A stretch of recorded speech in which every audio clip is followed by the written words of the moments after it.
When a man is emotionally exhausted, it doesn't always look dramatic. It shows up quietly, in these 9 ways.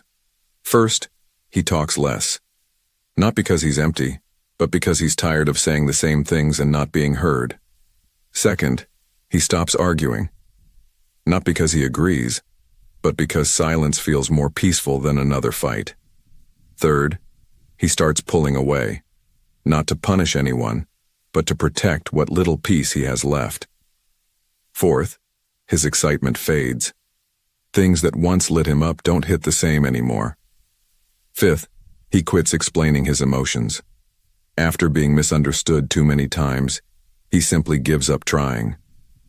Sixth, he forgives quickly, not out of weakness, but because he no longer has the energy to hold on to conflict. Seventh, he laughs less. The smile still appears sometimes, but the spark behind it slowly disappears. Eighth, he stays busy. Work, routines, distractions, anything to avoid sitting with his feelings. And ninth, he shuts down emotionally. Not because he doesn't care, but because he's been hurting for a long time.